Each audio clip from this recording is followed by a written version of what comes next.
meeting to order at 6 p.m. on Wednesday, June 21st. And this is the meeting of the City Historic Preservation Committee of Warren Council Chambers. I will note to the clerk that committee member Nebo asked to be excused. She had a prior commitment. The second item on the agenda is approve the previous minutes from the May 17th meeting, which were taken by former city clerk Bill Eisen. Thank you very much for filling in. Actually, I did. I took them, but only at the meeting. Oh. By the time I came to tell Lori that I was going to do it, she had them all done. I watched the video. Thank you. Thank you, Lori, for doing that. You're welcome. Do I have a motion to approve the May 17th meeting minutes? So moved. And a second? Second. All right, so motion second to approve the May 17th meeting minutes. Any discussion? Hearing none, all those in favor signify so by saying aye. Aye. Aye. Approved, or that matter is approved. General agenda items, update and continued discussion on the Legion building. Parent A is the storyboard, and I'm going to guess this is what we have in front of us here.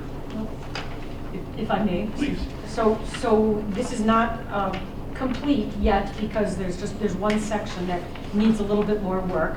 I did this on the presumption that based on the storyboards that I've seen around town, and I assumed that the storyboard would have 4 sections, a photo and maybe a paragraph, and a photo and a paragraph. And so I put a title on here, Edward Burns, American Legion Post number 46, also known as the Hermine Livingston Building, and then a summary, so the top line would then read, designed by Irving A. Ovell, et cetera, et cetera, et cetera. Section 1 talks about the American Legion in Merrill. Section 2 talks about Mr. Ovell and other buildings in the area. I didn't bother to include Wausau and all the other places. He's got several hundred in this part of the state, but just the ones that were well known in Merrill, and only the ones that we really could verify had been designed by him. I seem to understand, I don't know if the Robarge Theater is the original name of the Cosmo, but so I had heard that he had designed the Cosmo, but I wasn't able to verify that, so I did not include that. Section 3 talks about the nature of the building itself and what local builders and craftspeople, tradespeople were used to build it, what it cost. The section that still needs some work is section 4, because ironically, the bulk of the information possessed by the Historical Society is from 1937 or earlier. And finding stuff from the 1950s and 60s is actually a little bit harder, or much like the 70s and 80s. They didn't disband until 1999. And so I still would like a little time to work on that section 4. Also, I've got a collection of photos from the Historical Society that depict some of this. One of them is the building under construction with a whole bunch of the workers standing in front of it, and some other paraphernalia that went with the building. So this is just a draft, but at least it gives you something to work with, and I don't know what our next step is once I complete that last paragraph, Mr. Chairman. So once you get where you want to be, I guess you can bring it back before us, and then we can rubber stamp it, and then it'll go to Premier, which is up on the far west side off Jackson Street there. Well, actually, Health Street, excuse me. And they will print the board up for us. Okay. So I think that this is I wasn't aware who did this. It wasn't Gillespie, but this is spectacular. Thank you. Now, the boards just have like one paragraph, don't they? Oh no, there's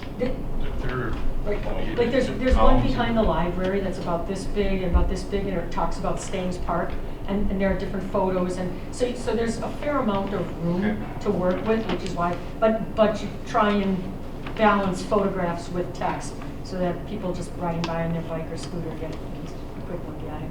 There's one by the courthouse. There's one. Yeah, I've glanced at them, but I Pocket art. Yeah.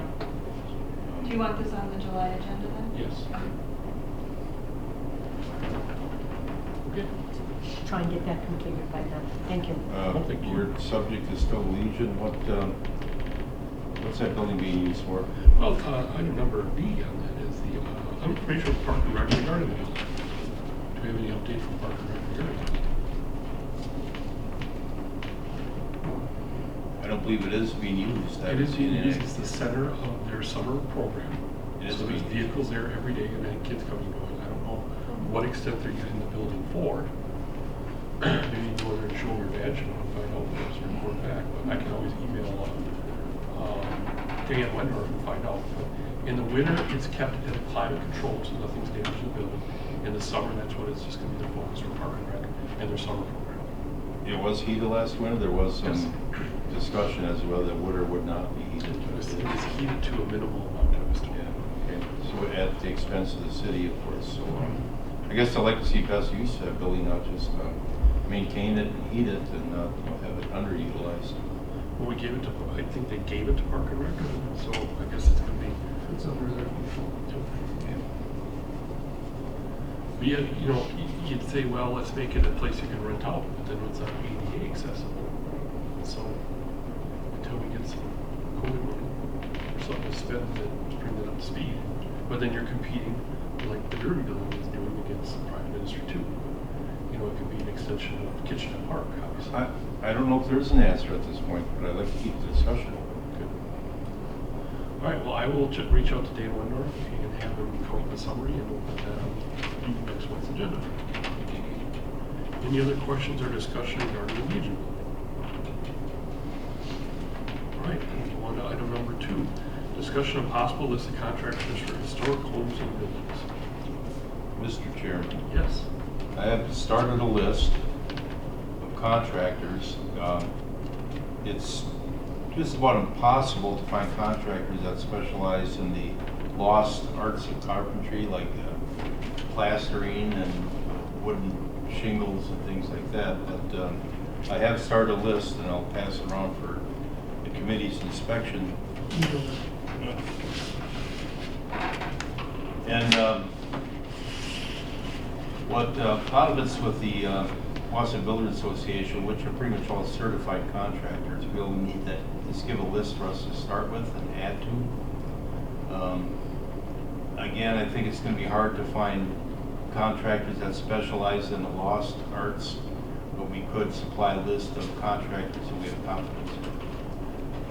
If I may supplement that. So is there a way for me to, like, is this on a website or you got it on a drive or something? Because I reached out to the alumni director of my alma mater, North Bennett Street School, which admittedly is in Boston, but they've got graduates from all over the country, and they specialize in precisely that sort of work. If you check out their website, you see the sort of work that people there do. It's historic preservation carpentry, it's traditional cabinet and furniture making, it's bookbinding and plaster work and things like that. And so those people tend to cluster around places like Chicago and Minneapolis. They're not quite as local. But if you have a historic home in this community, you at least want to know who those people are so you can contact them. And I would be happy to add those names onto the list that you've created, or do you want me just to email it to you? Email to me, please. Okay. Yeah, no. And I yeah. encourage everyone to look at the website because I'm proud of it. Yeah, the East Coast and the colonial buildings and everything, yeah, they would have more contractors that specialize in that sort of thing. Elizabeth, Would do you they- have the website so I can? It's nbss.org. Sorry. Paying their plane ticket to come to Merrill to, get a... Oh no, I mean, people like me. When I was there, my fellow students are from all over the country, and then they go back home. So even though they were trained in Boston, they frequently are spread throughout the country, from Virginia all the way to Colorado. Okay, great. So Great. I don't know why they stopped at Colorado. I did speak to the city of Wausau Building and Zoning, and I said, do you have a list of contractors? She said, we have a list of over 500 contractors, but they don't know who specializes in what. Yeah. So once we get this together, we can give both lists to Sherry, and we're going to talk about media, and that way we can continue the education to the public regarding what our main cost is supposed to be. Yeah, you mentioned media, and I believe that's where this is all going to accumulate at the end. How we put together our Historical Society website along with the other Merrill websites. For instance, the high school has that program where the students would do reports on one architectural building. We should also link that in with us, and of course Merrill Merrill museum. That should all be closely linked together. How we're going to have it all come together, I don't know. I've been reached out to by Hallie Small, who is our social media person that is contracted for the city. And she has an interest, and I haven't had time to talk to her this week, about promoting historic structures, buildings, and all that. And it's my hope that we can use her or someone similar wherever marketing goes with their committee in their next, if they're going to add on a person, to say, send out a letter to the people that already have homes and buildings listed as historic structures and say, can we come take a tour? Bring the camera, have them walk through, this is that. Put that out there to social media, YouTube channel. I think Merrill has a YouTube channel. Just got running today. Oh, there you go.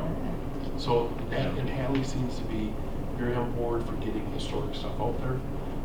The other group that potentially could help us is, and I already forgot it, but it's Mike Robb and John Greenwood's group. AAC.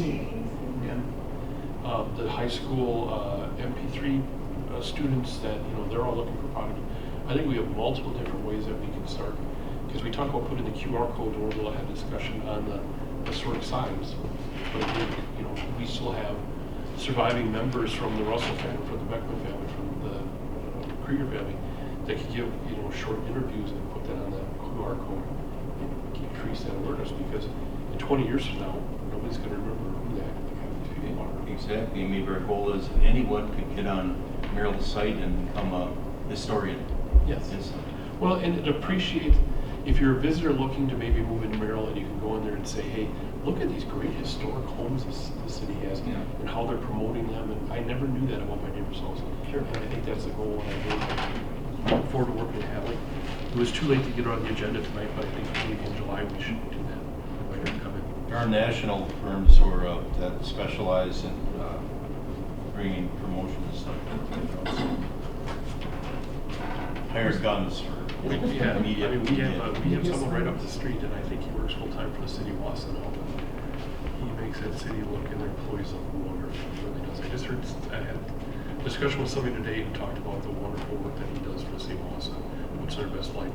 I think that's something we need to continue to look at. But that's a whole different marketing committee. If I may, Mr. Chairman. Please. I talked to Ms. Saval today at length, and she's trying to include one historic fact about Merrill per month. And she was going to reach out to you to see if she could, get some information from you on something in case she runs, low on. Sure. But no, I think you're right, she does have a historic interest, and she would be willing to help out. So yeah, we get board. I just thought of something else. Any other discussion about contractors and historic homes and buildings? I know that, if I may, Please. the house on the corner of 6th and Center was kind of rehabbed. I forget what the name of the Walter Scott house was. That? Yeah. And that was done by contractor Brian Hinkleman, but I believe he is kind of retired now. Semi-retired. So I don't know if he would take on projects especially that size, but I think he did a nice job in there. So from what I heard. Frequently, those guys, if it's a small enough job and it's historically interesting, that's their semi-retirement. Then, if it was just a boring job, they'd be like, no, I'm retired. But if it's got historical interest, those sorts of craftsmen can often be seduced by the coolness of the project. It's worth including him until he says don't. I was just thinking of potential item, but it's been 40 years since our city centennial. 83 is now 40 years, right? We got 10 more years for the time capsules up front. I wonder if people forget about those. All right, continued discussion on sign placement schedule and media coverage. So we have placed and unveiled the following signs. The Dampier sign on Grand Avenue and mostly were there for that. The Joe Pick sign on East Main Street. The sign for Beckman, which was revealed this past Saturday, a nice turnout for that. And Hallie Saval put out a news release on that as well. I've reached out through a friend of a friend. I'm trying to get a hold of the Elmer Krieger family to get a joint unveiling for that sign with the Kurtz family. The question, are they going to move that sign? I'm not sure. I forgot to talk to Dustin. I can text it to them. They put it on the wrong corner, so I think we got to move forward, and it's uncovered. And then I can always send something to the Krieger family for the tiny Krieger one. The Russell sign will be on November 11th, and the Sisters of Holy Cross want to reveal their sign mid-September when they have some head nuns coming over, if you will. So that leaves the Natalie Scribner sign, which is being made as we speak. I forwarded on that email to them with the picture you wanted. And so hopefully we'll hear something from them in a week or two, and then that I'm sure will probably be done during the library time. The sign for, I would like to work with Housing Authority and do the sign for Hans Klottenborn and invite the members of Jenny Towers down for that. So we have a nice crowd there, and then also educate them, because I was talking to 3 residents of that and they had no idea any of that. So I think that'd be a fun way to educate and get them involved and realize where they live. The Andrew Warren one, we still are kind of waiting for a picture of that. It's hard. I gave you the oldest picture I could find, Gus. I think you're probably up to send that to me. That first mill was short-lived. And there's that drawing representation. Can you send it to me again? I think I might have got lost in the shot. I sent it to you again. Yeah. It's even time to find a picture of Andrew. Oh, I agree. So that's the only sign that's still kind of out there in the wind that we don't know yet. But otherwise, every sign has been put up except for Scribner, Warren, and Russell, because they moved it. What I originally thought. Otherwise, we're all set to go. The media obviously is not going to cover each and every one of them. I think we had a great reception. Stephen Svaki and I were on Channel 12 and kind of talked about the program, and then they were there for the soldiers, obviously. And then we were able to produce our own media coverage for the Beckman sign. So I think that's doing good. It is my hope that I can draw up a form probably by late summer and have it approved at the meeting. It'll be a very simple form.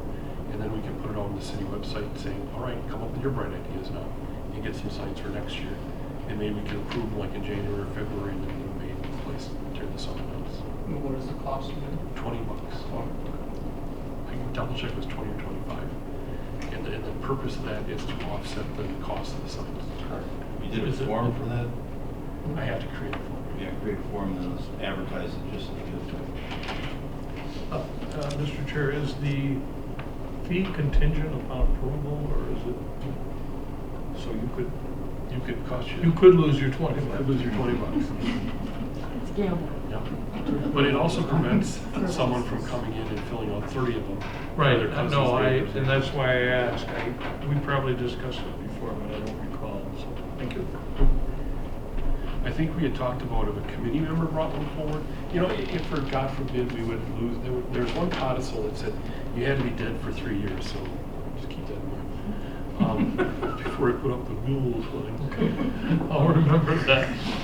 But we said there, in the original thing was that we would allow, if for God forbid we lost a city employee in service to the city, we would waive that 3-year waiting period, and any member of this committee can bring that forward. Let's not do that anytime, ever again. All right. Any questions again on where we're at with the street signs and the media coverage? I will get word out to you as soon as we get those other signs scheduled, and we can all meet if we choose to do that. Our clerk says our next meeting date and time would be Wednesday, July 19th at 6 p.m. Any city band problems with that? You're not city band, right? That's what I thought. All right. Any other?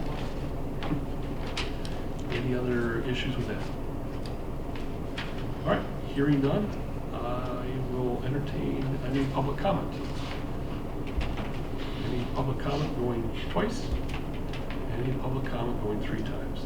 Still being quiet back there, all right. I'll take a motion to adjourn. Also move. Second. Motion's made and seconded to adjourn. All those in favor signify by saying aye. Aye. Opposed, same sign. We are adjourned.